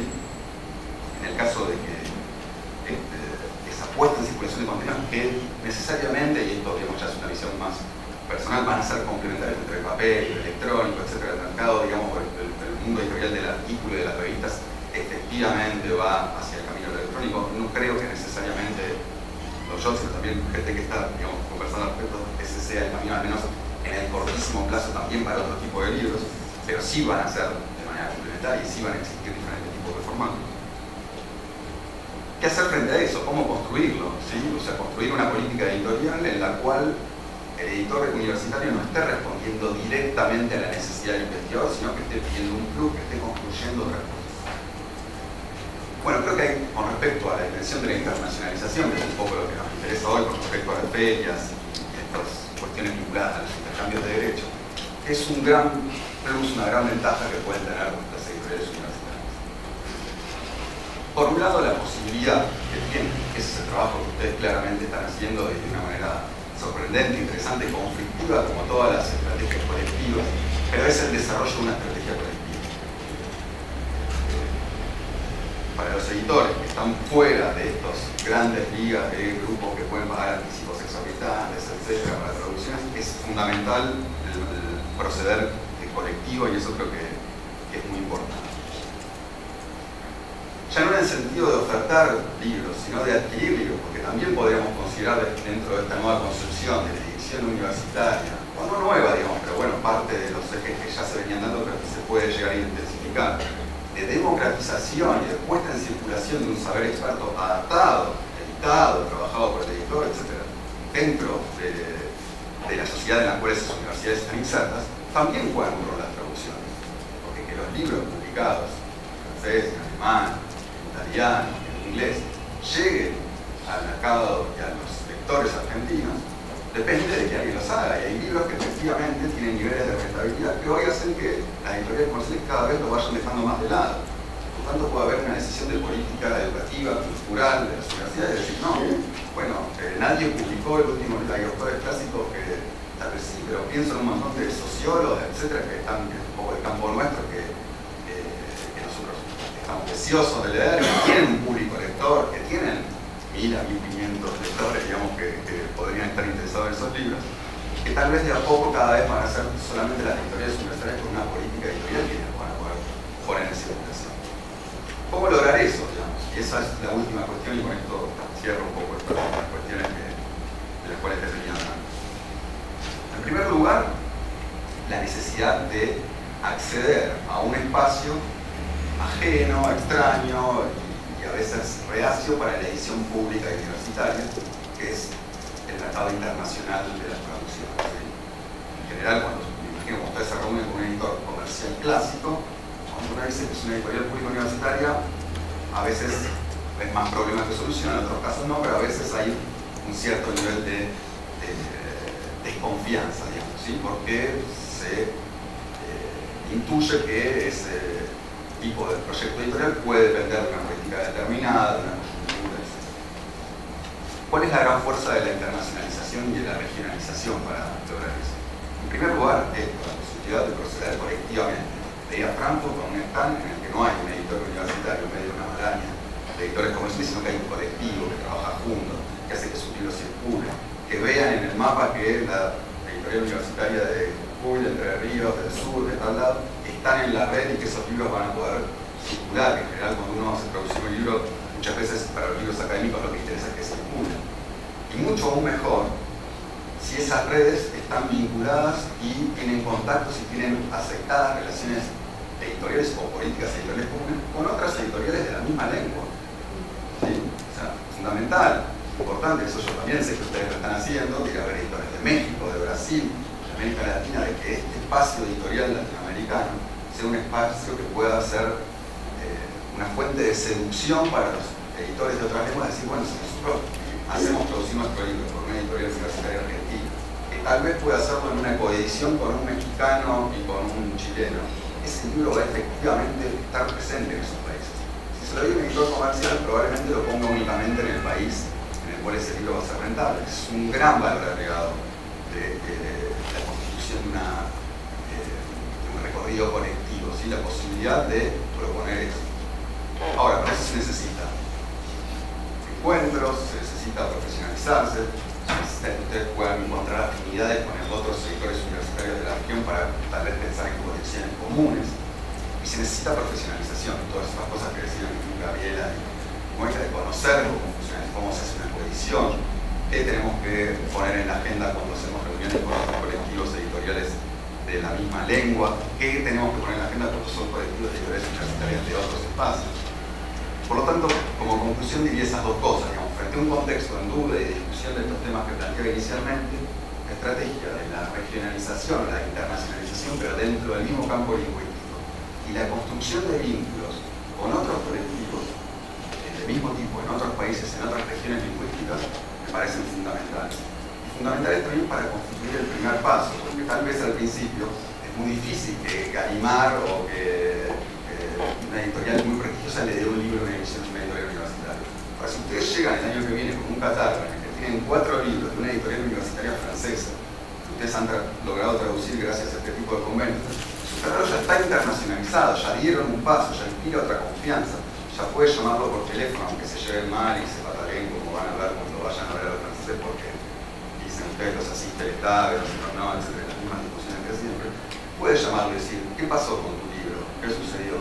¿Qué están haciendo con ese libro los editores universitarios de América Latina, de Argentina o del Cono Sur?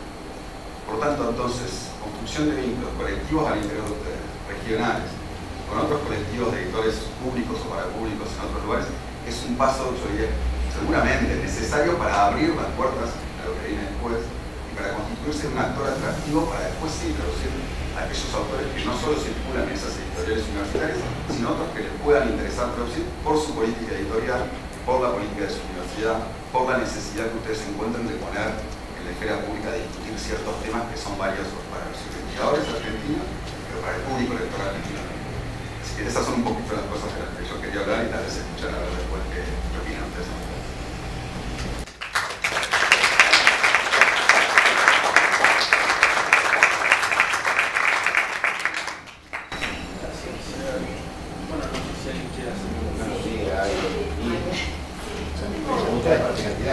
Yo quiero soluciones, no preguntas. No, es que no sé, pero yo te digo, aparte lo tuyo último me resuena porque es una problemática que estoy trabajando institucionalmente. Hay una primera cuestión, digamos, si el investigador, para mí esa es una cuestión ya zanjada, no la ofrezco como posibilidad. Si el investigador hace un libro, el libro es de autor, ¿ves? Si si produce un objeto libre. Porque el que se recibe es lo mismo que un estudiante. No te represa que El lo título de para ingeniero es del estudiante, aunque su proceso haya sido público, no es del Estado. Yo eso ya lo tengo zanjado así y ya no es más un tema. Si el investigador produce un objeto, el autor es él, no es él. Sí, por eso, Pero no es perdón. cuando vos firmás un contrato como investigador en una universidad, te comprometés a todas las cosas que producís. Pero ahí yo entraría también, me parece que... Este es el debate, me parece, ¿no? Y que yo cuando hablé de esto lo dije un poco rápido y dije vamos a volver con eso porque es un punto sensible y esto es a discutir y estamos en la elaboración de eso, de ese problema y la discusión de ese problema. Una cosa es, yo les digo mi punto de vista y después ustedes adoptenlo gremialmente o no, digamos, vamos a hacer otra cosa. Pero me parece que una cosa es efectivamente lo que decís vos, los contenidos que son producidos gracias a financiamientos, el tiempo, los espacios en los cuales produce el investigador. Y otra cosa es lo que dice Pepe, que es el libro, que es la producción intelectual propiedad de software. Por eso están separados. Los contenidos, que por eso les decía un poco, ¿qué están haciendo los editores? Pero disculpame, lo que pasa es que ahí hay que hacer una diferencia, digamos, cuando hablamos de producción. Una cosa es la publicación periódica y otra cosa es el libro.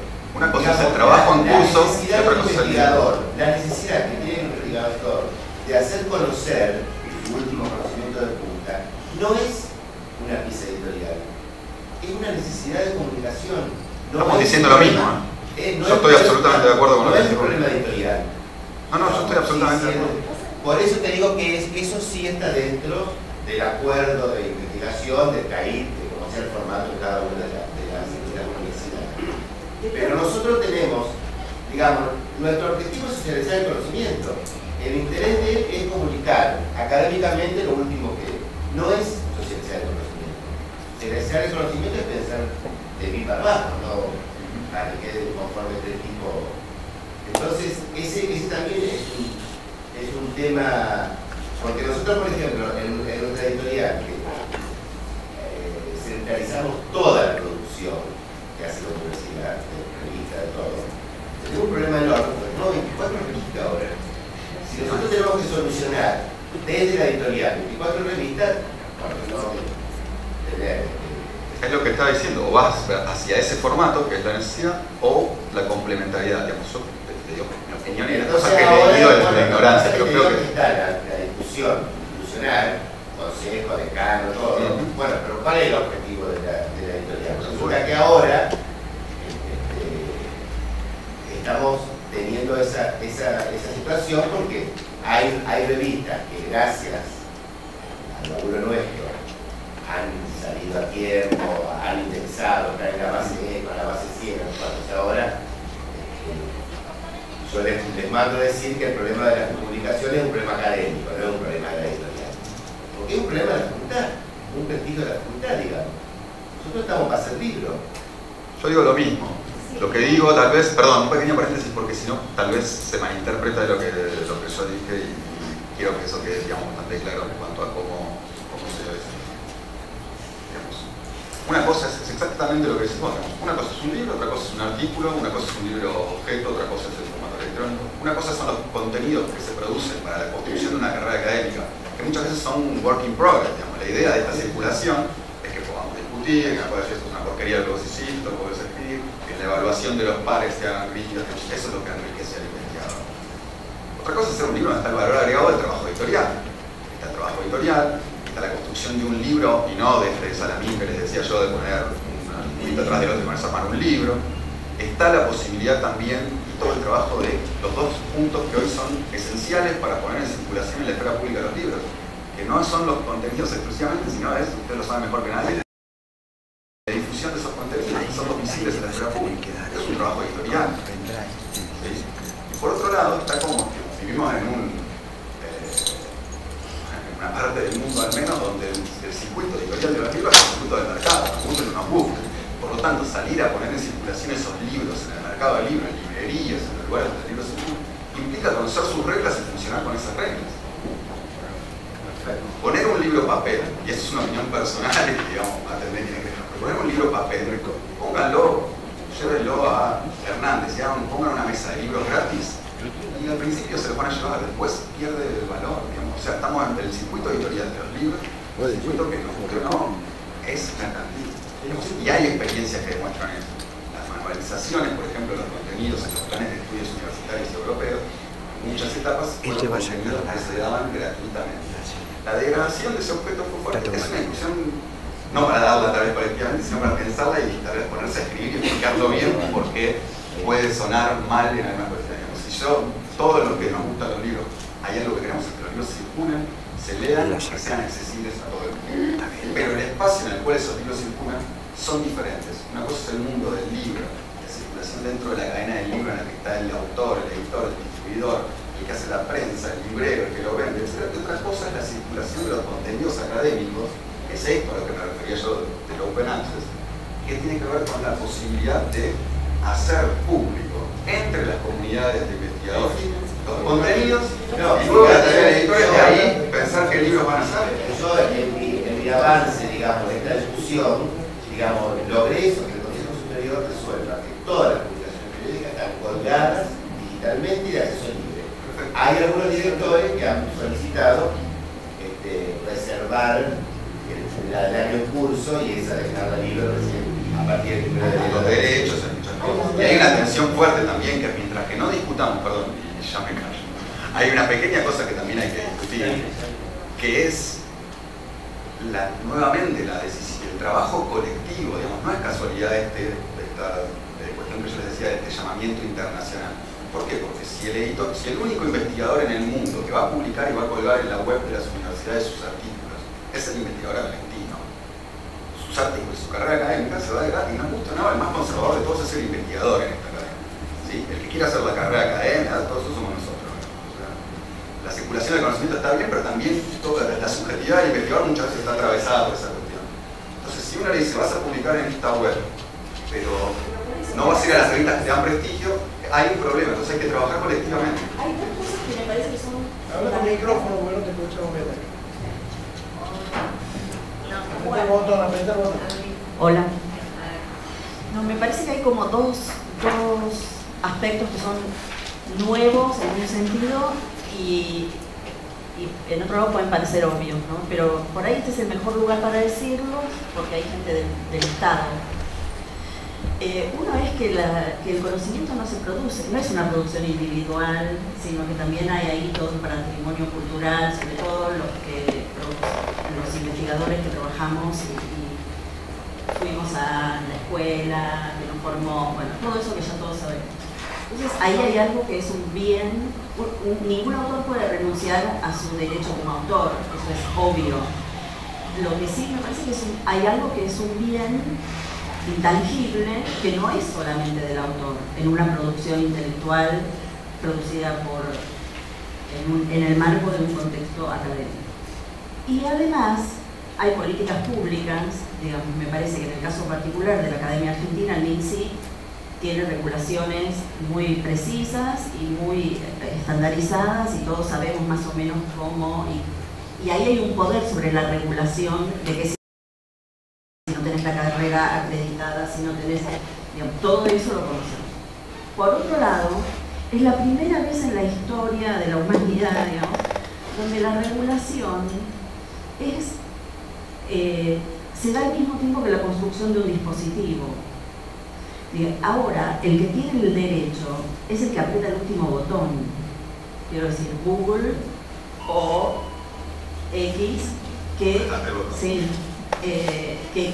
creo que el acceso está determinado por la misma matriz tecnológica, o sea que ya no se puede desconocer más, no es solamente el acceso libre. Eso por un lado. Y otra de las cosas que me parece que está en juego y que sigue siendo la discusión para todos los ámbitos que se han como armado consorcios académicos para la distribución del material de producción académica, es que lo único que sigue teniendo valor, digamos, ¿qué diferencia un PDF que cuelgue yo en mi casa de una producción académica? Y sigue siendo el referato, la lectura de doble ciego, la convalidación entre pares. Digamos, me parece que en este colectivo que se está armando como por afuera para las ciencias más duras, eso empezó a funcionar, digamos. O sea, empezaron a ver que los autores tenían que pagar para comprar lo que ellos mismos producían. Bueno, ahí hay todo un sistema. Y otra discusión que no es menor, y que es, yo creo, en el sentido de lo que explicaron antes y presentaron en el programa de traducción, es la increíble polarización epistemológica de nuestra academia, gracias a los esfuerzos de países que han trabajado fuertemente en políticas de Estado, favoreciendo la traducción, favoreciendo el control sobre la propia traducción. Pienso nada más Francia, pero también Brasil. Sí, la especial investigador también, yo soy Totalmente. O sea, yo compré los derechos de Derrida, que después fueron a juicio y pagué para Manantial, 5.000 euros, y después alguien los colgó en la red, ¿no? Entonces, bueno, ¿qué hay ahí? Hay toda una cosa de curaduría de la traducción, el Estado francés hace un juicio, lo perdió, digamos. O sea, nosotros no tenemos las regulaciones tan al día, por una parte. Por otra parte, realmente creo que no es cuidar la editorial universitaria tiene que ser parte de una gestión del conocimiento. O sea, no es solamente una editorial que produce libros y que los vende. Tiene que estar pensada dentro de una política institucional mucho más amplia, con la biblioteca, con el repositorio. Digo, ahí hay algo que es el mismo tipo de objeto con distintos soportes. Y ahí creo que hay algo muy fuerte para trabajar. Si no, o sea, de hecho, el financiamiento que se consigue para la producción de conocimiento también va a tener que tener una participación en estas cosas de open access, ¿no? Digamos, poder monitorear qué pasa con la plata que vos ponés, ver los informes, ¿no? O sea, va a haber mucha más transparencia, yo también creo eso, pero creo que hace falta primero políticas de Estado claras ¿Vamos a comer?